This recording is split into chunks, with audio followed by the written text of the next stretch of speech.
श्री कृष्णा गीता अध्याय नंबर 3 कर्मयोग भाग 2। इसमें श्री कृष्ण अर्जुन से कहते हैं, हे अर्जुन, यदि मैं नियत कर्म न करूं तो ये सारे लोग नष्ट हो जाएं। तब मैं अवांछित जन समुदाय को उत्पन्न करने का कारण बनूंगा और इस तरह संपूर्ण प्राणियों की शांति का विनाशक बनूंगा। जिस प्रकार अज्ञानी जन फल की आसक्ति से कार्य करते हैं, उसी तरह विद्वान जनों को चाहिए कि वे लोगों को उचित पथ पर ले जाने के लिए अनासक्त रहकर कार्य करें। विद्वान व्यक्ति को चाहिए कि वह सकाम कर्मों में आसक्त अज्ञानी पुरुषों को कर्म करने से रोके नहीं, ताकि उनके मन विचलित न हो, अपितु भक्ति भाव से कर्म करते हुए उन्हें भी सभी प्रकार के कार्यों में लगाए। जीवात्मा अहंकार के प्रभाव से मोहग्रस्त होकर अपने आप को समस्त कर्मों का कर्ता मान बैठता है, जबकि वास्तव में वे प्रकृति के तीनों गुणों द्वारा संपन्न किए जाते हैं। हे महाबाहु, भक्ति भाव में कर्म तथा सकाम कर्म के भेद को भली भांति जानते हुए जो परम सत्य को जानने वाला है, वह कभी भी अपने आप को इंद्रियों में तथा इंद्रिय तृप्ति में नहीं लगाता। माया के गुणों से मोहग्रस्त होने पर अज्ञानी पुरुष पूर्णतः भौतिक कार्यों में संलग्न रहकर उनमें आसक्त हो जाते हैं। यद्यपि उनके ये कार्य उनमें ज्ञान भाव के कारण अदम होते हैं, किंतु ज्ञानी को चाहिए कि उन्हें विचलित न करे। अतः हे अर्जुन, अपने सारे कार्यों को मुझ में समर्पित करके मेरे पूर्ण ज्ञान से युक्त होकर लाभ की आकांक्षा से रहित, स्वामित्व के किसी दावे के बिना तथा आलस्य रहित होकर युद्ध करो। जो व्यक्ति मेरे आदेशों के अनुसार अपना कर्तव्य करते रहते हैं और ईर्ष्या रहित होकर इस उपदेश का श्रद्धापूर्वक पालन करते हैं, वे सकाम कर्मों के बंधन से मुक्त हो जाते हैं।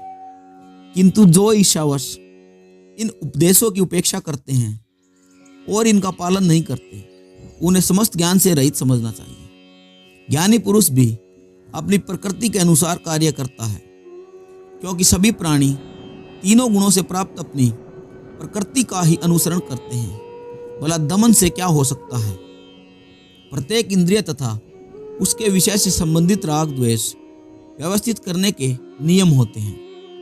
मनुष्य को ऐसे राग तथा द्वेष के वशीभूत नहीं होना चाहिए, क्योंकि ये आत्म साक्षात्कार के मार्ग में अवरोधक होते हैं। अपने नियत कर्मों को दोषपूर्ण ढंग से संपन्न करना भी अन्य कर्मों को भली भांति करने से श्रेष्ठकर होता है। स्वयं कर्मों को करते हुए मरना पराय कर्मों से प्रवृत्त होने की अपेक्षा श्रेष्ठकर है, क्योंकि अन्य किसी के मार्ग का अनुसरण भयामय होता है। अर्जुन कहते हैं, हे केशव, मनुष्य न चाहते हुए भी पाप कर्मों के लिए प्रेरित क्यों होता है? ऐसा लगता है कि उसे बलपूर्वक उनमें लगाया जाता है। श्री कृष्ण कहते हैं, हे अर्जुन, इसका कारण रजोगुण के संपर्क से उत्पन्न काम है, जो बाद में क्रोध का रूप धारण करता है और जो इस संसार का सर्वभक्षी पापी शत्रु है। जिस प्रकार अग्नि धुएं से, दर्पण धूल से अथवा भूण गर्भाशय से आवृत रहता है, उसी प्रकार जीवात्मा इस काम की विभिन्न मात्राओं से आवृत रहता है।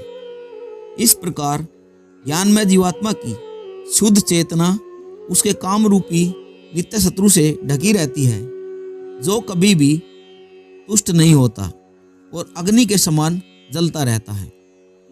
इंद्रियां, मन तथा बुद्धि इस काम के निवास स्थल हैं।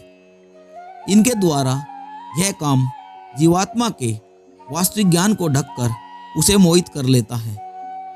इसलिए हे भरतवंशी अर्जुन, प्रारंभ में ही इंद्रियों को वश में करके इस पाप के महान प्रतीक काम का दमन करो और ज्ञान तथा आत्म साक्षात्कार के इस विनाशकर्ता का वध करो।